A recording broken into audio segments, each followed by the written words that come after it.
من يهده الله فلا مضل له ومن يضلله فلا هادي له ونشهد أن لا إله إلا الله وحده لا شريك له سبحان اللہ ونشهد أن سيدنا ومولانا محمدا عبده ورسوله سبحان اللہ أما بعد فأعوذ بالله من الشيطان الرجيم بسم الله الرحمن الرحيم ألف لام ميم ذلك الكتاب لا ريب فيه هدى للمتقين سبحان اللہ قال النبي صلى الله عليه وسلم القرآن حجة لك أو عليك سبحان اللہ صدق الله العظيم وصدق رسوله النبي الكريم اللهم صل على محمد وعلى آل محمد كما صليت على إبراهيم وعلى آل إبراهيم إنك حميد مجيد اللهم بارك على محمد وعلى آل محمد كما باركت على إبراهيم وعلى آل إبراهيم إنك حميد مجيد اللہ تعالیٰ کا ہم پر یہ احسان ہے کہ اس نے ہمیں اسلام کی دولت سے مالا مال فرمایا ہے سبحان اللہ سبحان اللہ بے شک ایک بزرگ گزرے ہیں حضرت بشر حافی رحمت اللہ علیہ خود تو اتنے نیک تھے کہ دنیا میں ان کی نیکی کا چرچا ہے اور امت کے مسلم اولیاء میں سے ایک ہیں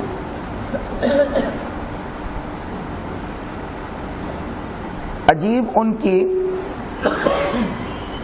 زندگی بدلنے کا واقعہ لکھا ہے اللہ جس کو چاہتا ہے اس کو اپنے قریب کر لیتا ہے خاص نگاہ شفقت سے اللہ اس شخص کو نوازتے ہیں اللہ اکبر شراب میں دھت تھے یہ ان کی زندگی تھی جا رہے تھے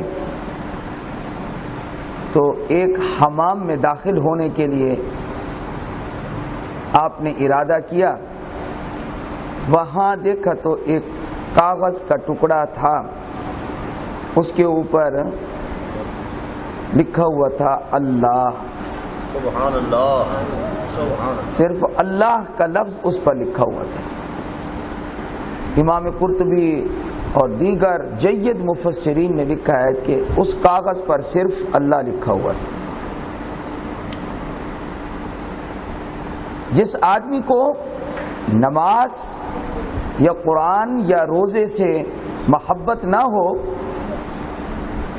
شراب پیتا ہو اس کی زندگی کس سے بدل رہی ہے کاغذ کا ٹکڑا دیکھا جس پر اللہ لکھا ہوا ہے تو کہنے لگے کہ اسم سیدی سبحان اللہ میرے آقا میرے مولا کا نام یوتو تحت الاقدام قدموں کے نیچے روندا جا رہا ہے اللہ کا نام قدموں کے نیچے روندا جا رہا ہے اٹھا لیا اس ٹکڑے کو اٹھا کر بازار گئے ایک درہم کی خوشبو خریدی خرید کر اس کاغذ پہ لگا دی معطر کر دیا اللہ کے نام اور اونچی جگہ پہ اس کو رکھ دیا اس کے بعد سوئے تو کیا دیکھتے ہیں کہ خواب میں کوئی کہہ رہا ہے اللہ کی طرف سے آواز آ رہی ہے کہ تو نے میرے نام کو معطر کیا میں نے تیرے نام کو معطر کر دیا سبحان اللہ سبحان اللہ امام قرطبی رحمۃ اللہ علیہ یہاں ایک بات لکھتے ہیں ارشاد فرماتے ہیں حضرت بشر حافی کو ولایت نصیب ہوئی اللہ کے نام کی عزت کرنے کی وجہ سے۔ سبحان اللہ، بے شک بے شک۔ اللہ کا نام اتنا عظیم ہے، اتنا تسکین بخش ہے۔ سورۃ الرعد میں اللہ تعالیٰ ارشاد فرماتے ہیں الذین آمنوا وتطمئن قلوبهم بذکر اللہ الا بذکر اللہ تطمئن القلوب۔ سبحان اللہ۔ دنیا کی کسی چیز سے اطمینان قلب نصیب نہیں ہو سکتا۔ مربوں والے بے چین ہیں، مارکیٹوں والے بے چین ہیں، اور نیند کی گولیاں کھا کے سوتے ہیں۔ اگر اطمینان قلب حاصل کرنا ہے تو وہ دنیا کے راستے سے نہیں مل سکتا، وہ صرف اور صرف دین کے راستے سے نصیب ہو سکتا ہے۔ سبحان اللہ۔ میں اصل بات اور سنانا چاہتا تھا حضرت بشر حافی رحمۃ اللہ علیہ کی۔ اتنے ولی، اتنے نیک، جب زندگی بدلی ہے تو بڑے بڑے علماء ان کی زیارت کے لیے ان کی خدمت میں جا کر بیٹھا کرتے تھے، حضرت بشر حافی رحمۃ اللہ علیہ۔ سبحان اللہ۔ اور بہنیں، 3 بہنیں تھیں ان کی، اور تینوں ہی تقوی میں اتنی اونچی تھیں کہ دنیا میں ان کی مثال نہیں ملتی، تینوں بہنیں۔ بہن کے تقوی کی بات سن لیں، کیا فرماتے ہیں؟ حضرت امام احمد بن حنبل رحمۃ اللہ علیہ کا زمانہ اور بشر حافی رحمۃ اللہ علیہ کا زمانہ ایک ہے۔ ایک عورت پردے میں آتی ہے، آ کر مسئلہ پوچھتی ہے امام احمد بن حنبل سے، میں سوت کاٹتی ہوں چراغ کی روشنی میں بھی اور چاند کی روشنی میں بھی، میں پھر اس کو فروخت کرتی ہوں، میرے ہاتھ کی محنت ہے، میں حلال کماتی ہوں، اپنا گزر بسر کرتی ہوں، تو میرے لیے یہ بتانا ضروری ہے کہ یہ چاند کی روشنی کا کاتا ہوا ہے یا یہ چراغ کی روشنی کا کاتا ہوا ہے؟ امام احمد بن حنبل رحمۃ اللہ علیہ نے صرف اتنا اس عورت سے پوچھا کہ کیا اس میں کوئی فرق آ جاتا ہے؟ کہا فرق تھوڑا آ جاتا ہے۔ فرمایا پھر آپ کے لیے ضروری ہے کہ جس کو آپ فروخت کریں اس کو بتائیں کہ یہ چراغ کی روشنی کا کاتا ہوا ہے اور یہ چاند کی روشنی کا کاتا ہوا ہے، آپ کے لیے یہ بتانا ضروری ہے۔ وہ عورت وہاں سے اٹھتی ہے اور ایک راستہ واپسی کا لیتی ہے گھر کی طرف۔ حضرت کا ایک بیٹا وہاں موجود ہوتا ہے، اس کا نام ہے عبداللہ، امام احمد بن حنبل کا بیٹا عبداللہ۔ امام احمد بن حنبل کہنے لگے بیٹا یہ عورت کتنی پرہیزگار ہے کہ اس کو تھوڑے سے فرق نے بھی بے چین کر رکھا ہے کہ اگر بغیر بتائے میں بیچ دوں کہیں ایسا تو نہیں ہوگا کہ میرا مال حرام ہو جائے، اس میں شک شبہ پیدا ہو جائے۔ کتنا تقوی ہے، جاؤ دیکھو تو صحیح یہ عورت کس گھر میں داخل ہوتی ہے، یہ کون ہے؟ تو بیٹا جو ہے وہ ساتھ ساتھ چل رہا ہے کہ اس عظیم خاتون کا پتہ کریں یہ کون ہے۔ وہ داخل ہو گئے بشر حافی کے گھر، تو کہا واپسی آ کر اپنے والد صاحب کو کہا کہ جناب ابا جان یہ بشر حافی کی بہن ہے۔ فرمایا اس لیے تو میں نے سوچا کہ اتنا تقوی کہاں سے پیدا ہو گیا۔ اللہ اکبر، اللہ اکبر۔ بہن بیان کرتی ہے کہ نماز عشاء کے بعد ہمارا بھائی بشر حافی گھر میں داخل ہو رہا ہے، ایک قدم اندر ہے اور ایک باہر ہے، کوئی خیال آیا وہیں کھڑے ہو گئے، کھڑے ہیں، ہمیں نیند آ گئی، پھر آنکھ کھلی، پھر کھڑے ہیں، صبح کی نماز کے لیے واپس مسجد کی طرف لوٹ گئے۔ میں نے پوچھا کہ ساری رات آپ کیا سوچتے رہے؟ بھائی سے پوچھا تو بھائی صاحب نے کہا ایک خیال آ گیا تھا کہ 4 بشر نام کے آدمی اس وقت موجود ہیں، ایک بشر ہے یہودی، ایک بشر ہے عیسائی، ایک بشر ہے مجوسی، وہ 3 اور بھی بشر نام کے ہیں، اور چوتھا میں بشر ہوں۔ ایک یہودی ہے، ایک عیسائی ہے، ایک مجوسی ہے، میں بھی بشر نام کا آدمی ہوں، لیکن میرے اوپر اللہ کا کتنا کرم ہے کہ اللہ نے مجھے اسلام نصیب فرما دیا۔ تو میں نے شروع میں ایک جملہ بولا کہ اللہ کا ہم پر خاص کرم ہے کہ اللہ نے ہمیں مذہب اسلام سچا مذہب نصیب فرمایا ہے۔ اسی پر نجات ہوگی، اسی پر ہماری کامیابی ہے۔ ہم اس مذہب سے چمٹے رہیں، اس کو نہ چھوڑیں ہم۔ بے شک سبحان اللہ۔ وَمَن يَبْتَغِ غَيْرَ الْإِسْلَامِ دِينًا فَلَن يُقْبَلَ مِنْهُ۔ قیامت کے دن کوئی بھی کوئی اور مذہب لے کر آئے گا، اللہ اس کو قبول نہیں کرے گا، صرف اور صرف مذہب اسلام قابل قبول ہوگا۔ بے شک سبحان اللہ۔ لیکن اس کے ساتھ ساتھ ہم مسلمانوں میں عقیدہ اور عمل دونوں کمزور ہوتے جا رہے ہیں۔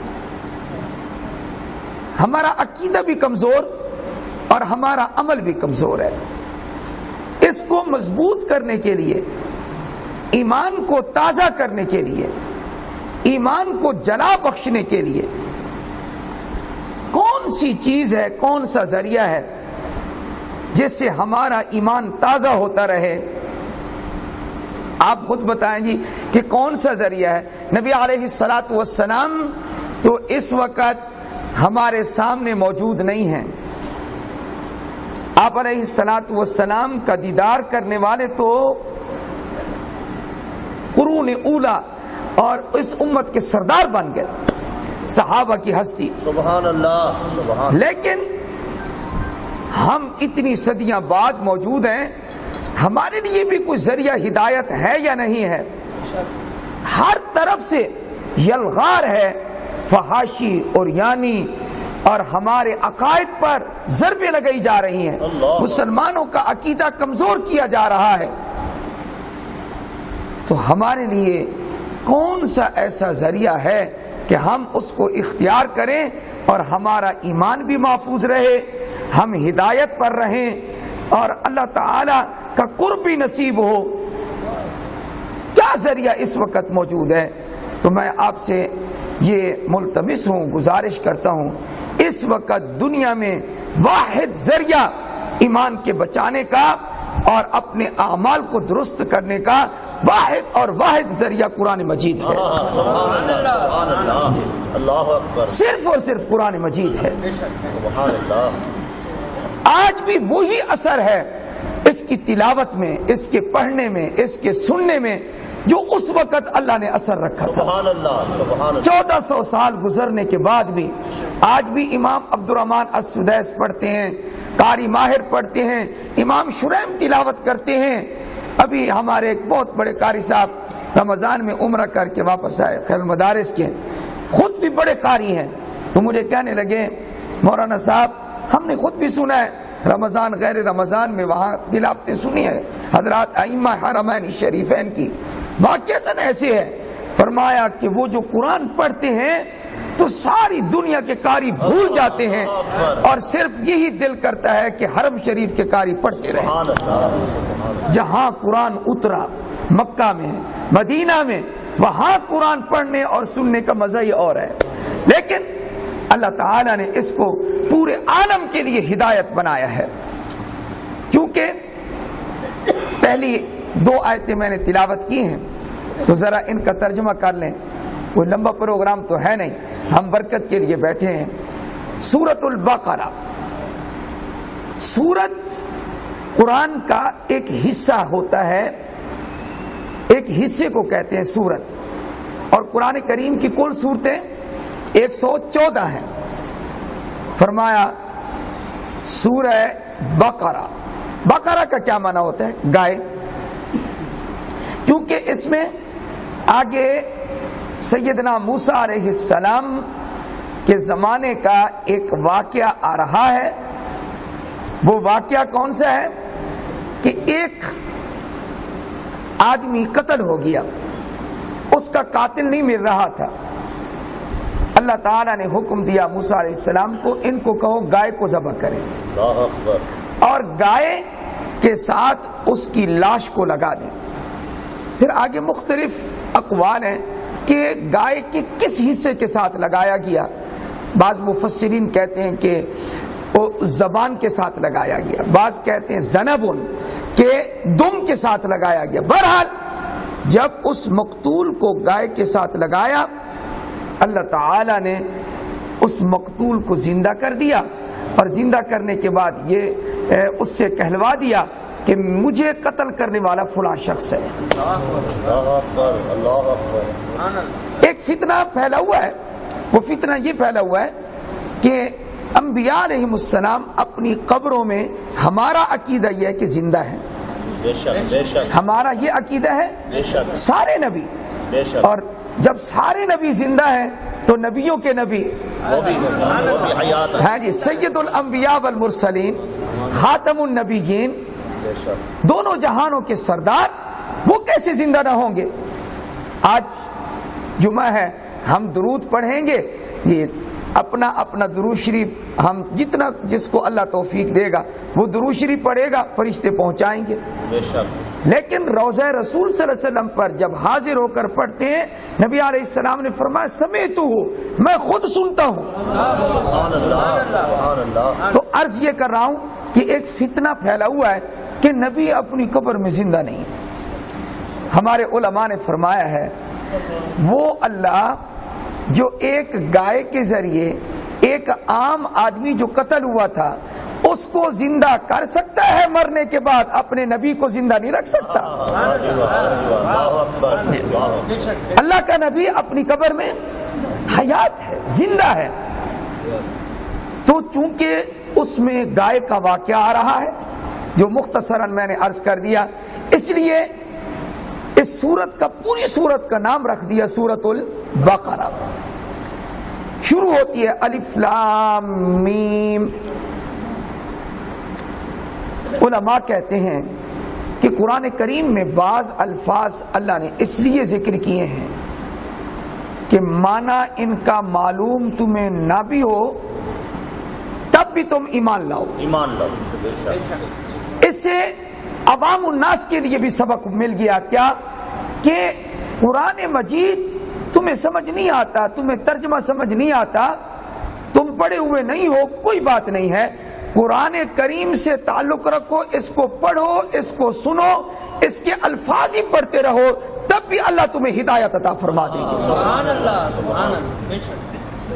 اب علماء کو بھی تو پتہ نہیں ہے کہ الف لام میم کا کیا معنی ہے، لیکن جو بھی اللہ کی مراد ہے اس پر ہمارا ایمان ہے، یہ قرآن کا حصہ ہے۔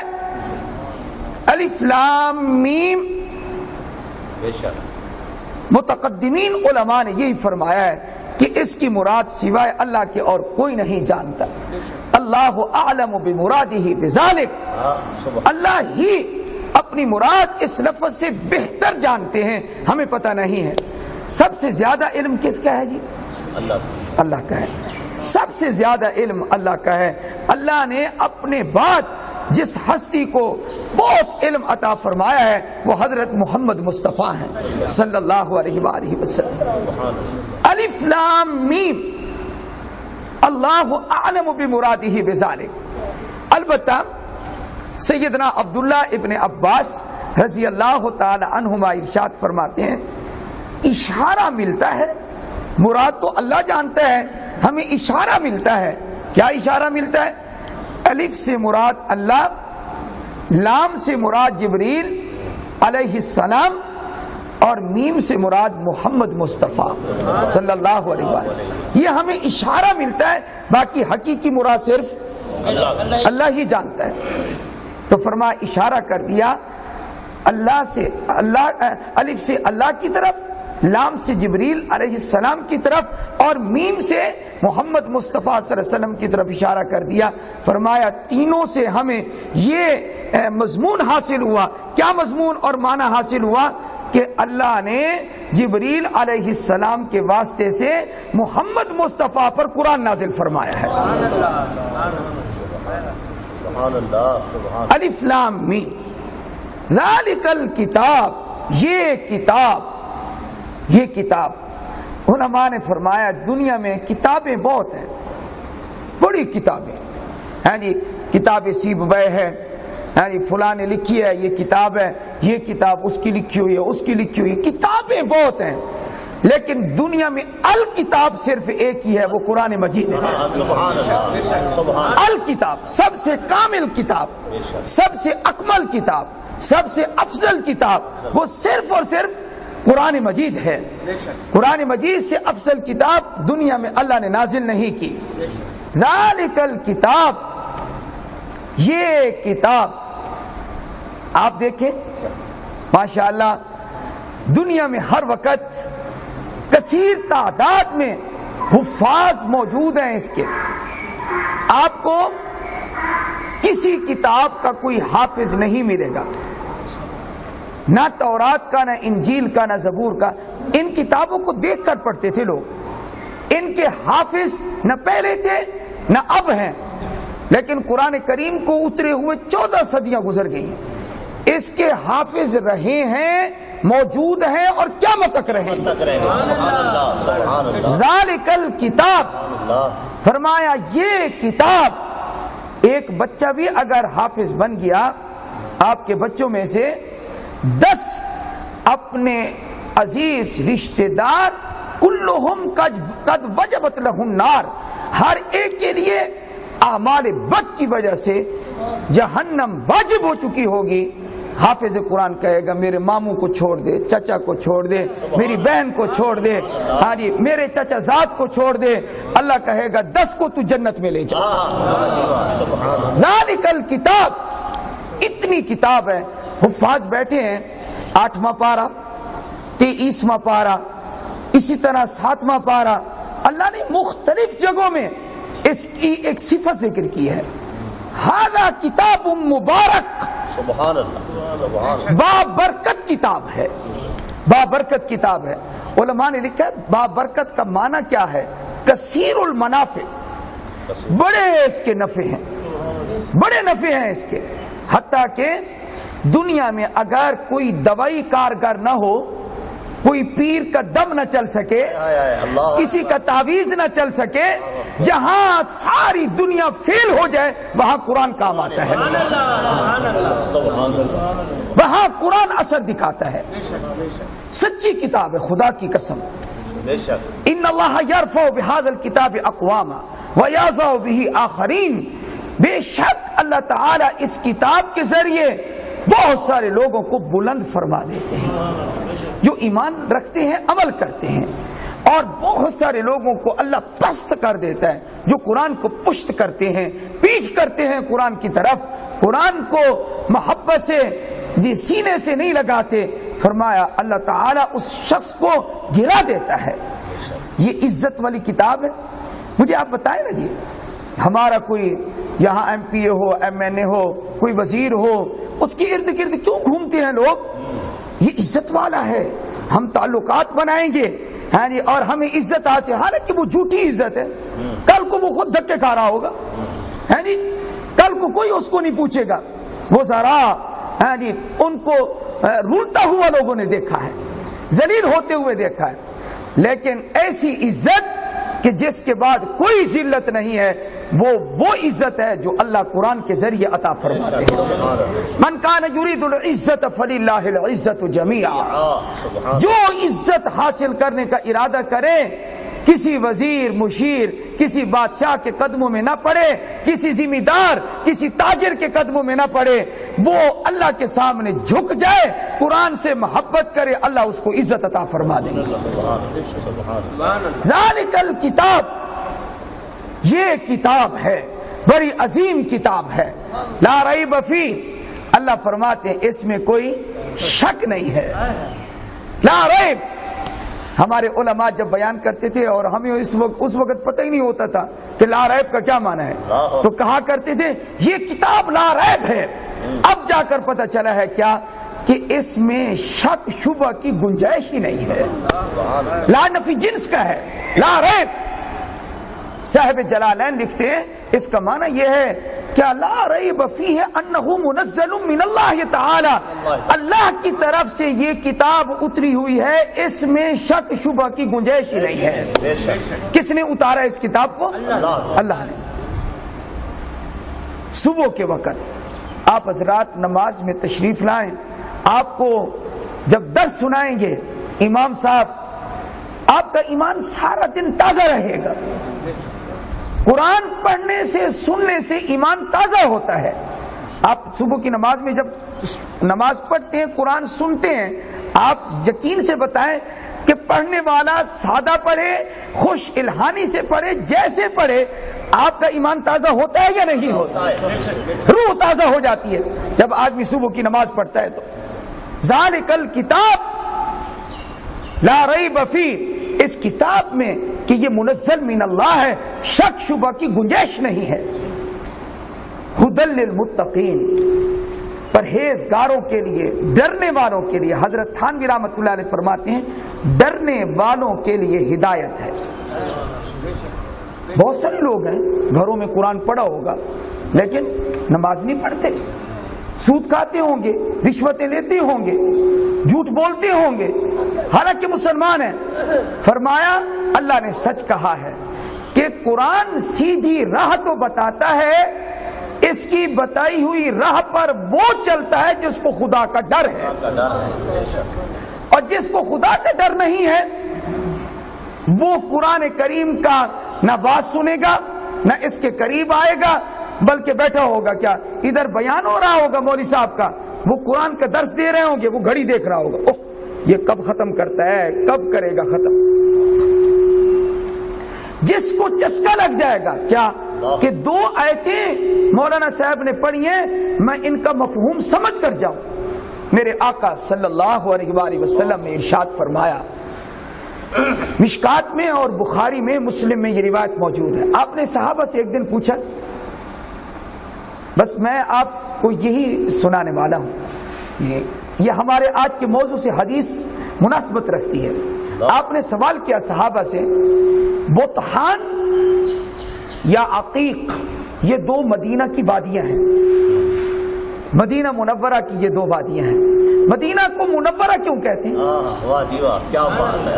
منورہ کیوں کہتے ہیں؟ سیدنا حضرت انس بن مالک رضی اللہ تعالیٰ عنہ ارشاد فرماتے ہیں اس کو منورہ اس لیے کہتے ہیں کہ جب نبی علیہ الصلوۃ والسلام مکۃ المکرمہ سے ہجرت کر کے مدینہ طیبہ تشریف لائے, آپ کی آمد سے ہر چیز مدینے کی منور ہو گئی, اس لیے مدینے کو منورہ کہتے ہیں.